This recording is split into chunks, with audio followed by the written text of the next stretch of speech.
야, 그 좋은 거면 너나 하지. 네가 무슨 예수님이냐, 하나님이냐, 네가 무슨 부처님이냐, 왜 그런 걸 다 알려주냐. 니나 해라 이렇게 하시는 분이 계셨어요.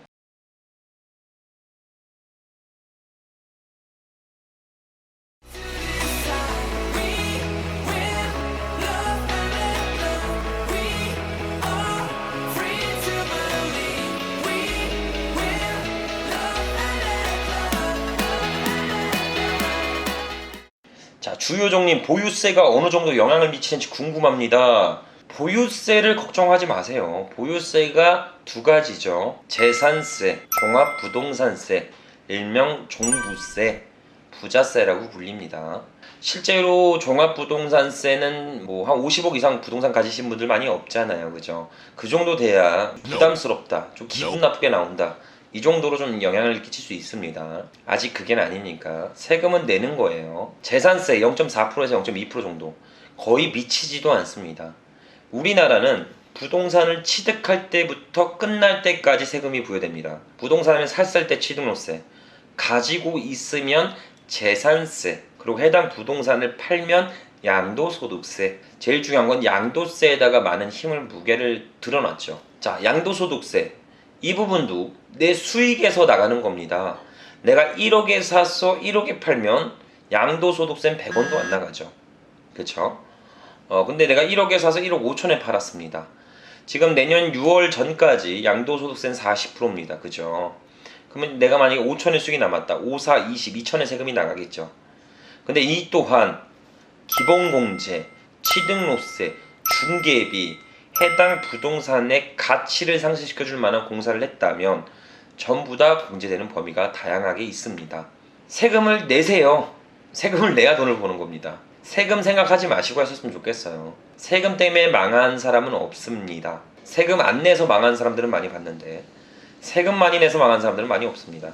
뭐 악의적으로 막 탈세해서 막 나중에 세무신고 받아서 이렇게 하시는 분들이면 모르겠지만 그 외적으로 세금 때문에 망한 사람은 없다. 경매할 때 세대 분리를 해야 하나요? 라고 하는데, 조정지역 내에서 주택을 매입하며 LTV 40% 한도 내에 6개월 전입, 기존 주택 매각 조건이 들어가죠. 단 주담보를 받지 않고 경락잔금을 받지 않고 현금 매입을 한다거나 이런 경우는 굳이 제약이 들어가지는 않습니다. 아니면 다른 대출을 이용하시는 분들도 계세요. 그리고 세대 분리를 한다는 이유는 기존 주택 처분 매각 조건과 취등록세 중과와 그리고 뭐 기존 주택을 비과세 처리해야 되는 목적 때문에 하시는 것 같은데, 요거는 내 투자 방향점을 재설정하시고 진행하셨으면 좋겠습니다. 근데 만약에 첫 경매 투자다 라고 하시면 오히려 뭐 비규제 지역의 주택이나 오피스텔, 상가, 소액 토지 위주로 좀 많이 보셨으면 좋겠습니다. 저는 1축대차라 경매 나서기가 부담스럽고 현재 어머니가 무주택자이고 형 명의로 된 집에 거주 중입니다. 제가 공부해서 어머니 명의와 함께 경매 참여하려고 하는데 괜찮은 생각일까요? 어머니는 소득이 따로 없으십니다. 괜찮죠? 괜찮습니다. 부동산 경매의 원칙은 물건을 보고 경락잔금 대출을 실행한다의 목적을 두고 진행을 합니다. 물건이 우량하다면 어떠한 조건도 웬만하면 맞춰줍니다. 근데 물건이 우량하고 조금 더 괜찮은 물건이다 그러면은 지점장 선에서 위로 컨펌 안 들어가고 그냥 바로 승인합니다. 그렇기 때문에 지점장이 재량권할 수 있는 그런 물건들은 크게 제약이 되지는 않는다 라고 보시면 좋을 것 같습니다. 부동산 보는 법을 공부하기 위한 대장님만의 공부법이 있을까요? 간혹 이런 얘기가 있었어요. 제 영상 중에 어떤 분이 댓글 하나 다신 분이 있는데 그분이 이런 식으로 얘기가 나왔습니다. 야, 그 좋은 거면 너나 하지. 네가 무슨 예수님이냐, 하나님이냐, 네가 무슨 부처님이냐, 왜 그런 걸 다 알려주냐, 니나 해라 이렇게 하시는 분이 계셨어요. 막 내가 1,000만원 투자해서 2,000만원 투자해서 뭐 수익을 만들었다 이런 영상들을 찍으면 그분의 얘기도 어느 정도 맞는 얘기죠. 맞는 얘기입니다. 근데 다르게 보셔야 돼요. 자, 베팅 금액이 달라집니다. 한번 작은 게임에서 이겼어. 그럼 이 작은 게임에서 이긴 이 수익을 가지고 다음 경기는 조금 더 고액의 물건, 조금 더 수익이 보장된 물건으로 들어갑니다. 그렇죠. 계속 여기만 하는 건 아닙니다. 계속 뭐 소액짜리 빌라나 토지나 뭐 이런 근생이나 이런 것들을 가지고 500 뛰기, 1000 뛰기, 2000 뛰기 계속 하는 게 아니죠. 평생 돈 못 법니다. 그쵸? 다음 경기를 할 수 있잖아요. 그죠? 그럼 내가 만약에 1000만 원 투자해서 10%의 수익을 만들었습니다. 100만 원이죠. 그럼 내가 다음 경기는 1억을 넣어서 10%를 모는 게 맞죠? 1000만 원을 버는 거니까. 저는 이렇게 다음 과정을 계속 밟아나가는 과정인데 보통의 분들이 이 전에 있는 과정들을 모르세요. 소액으로도 충분하게 소유할 수 있는 부동산들이 많은데 이걸로 다음 단계로 넘어갈 수 있는 그런 미션으로 넘어갈 수 있는 그런 힘을 얻는데 그거를 모르십니다. 그래서 그 부분을 현실적으로 보여드리고자 다마고치나 혹은 그런 물건에 대해서 제가 계속 전달 드리는 거죠. 열심히 돈 모아서 3천만 원, 5천만 원, 1억 모아서 부동산 투자를 하겠다. 부동산 경매 투자를 하겠다. 맞는 얘기죠. 더욱더 볼 수 있는 물건이 광범해지니까. 근데 그걸 아셔야 돼요.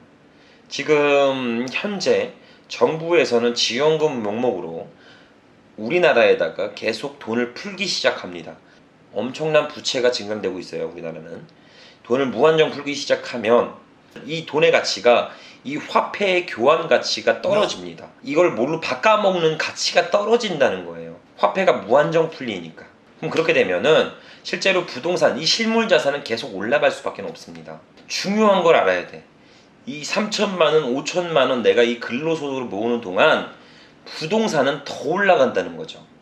즉 내가 3천만 원, 5천만 원 모은 순간에는 이걸로는 안 되겠다라는 생각을 다시 가지면서 다시 돈을 모아야 된다는 겁니다.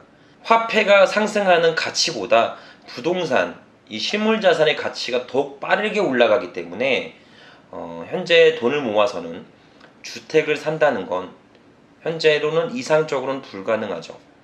그죠? 열심히 근로소득만 해서 살 수 있는 시대는 지난 건 맞잖아요. 그죠? 이 소비자 물가가 3%씩 증가하는 것들을 내가 이기지 못하면 난 내일도 가난해진 거예요. 당장 내 돈 뭐 1000만 원, 2000만 원을 가지고 작은 눈을 굴려서 큰 눈으로 만드는 작업을 하셔야 됩니다. 그래야 빠르게 단기적으로 부자 될 수 있는 길을 갈 수가 있습니다. 종잣돈을 더 모을 생각하지 마시고 해당 종잣돈을 빠르게 굴리는 방법을 생각하시는 게 현명하다라고 보시면 됩니다. 경매 또는 급매로 아파트 월세 임대 투자 시 수익률이 어느 정도가 좋을까요? 자, 수익률이 어느 정도 좋을까요?는 어떤 기준이라는 건 없죠. 본인이 나는 그래도 임대 맞추고 대출 이자 내고 한 2, 30만 원 남아야 돼. 야, 무슨 2, 30만 원 갖고 경매를 해. 힘들게. 50은 남아야 돼. 아니야, 나는 월세랑 뭐 대출 이자만 딱 떨어져도 돼. 대신 이 해당 부동산은 내가 미래 가치를 보고 투자한 거니까 2년 정도 돌렸다가 뭐 일반 세율로 적용되고 매도 타임을 그때 다시 잡아볼 거야. 이렇게 하시는 분들. 대출이자 내가 조금 더 내도 돼. 임대랑 상계 처리 안 돼도 돼. 대신 2년 뒤에 내가 이 정도의 가치를 볼 거니까 해당 수익을 보고 투자할 거야.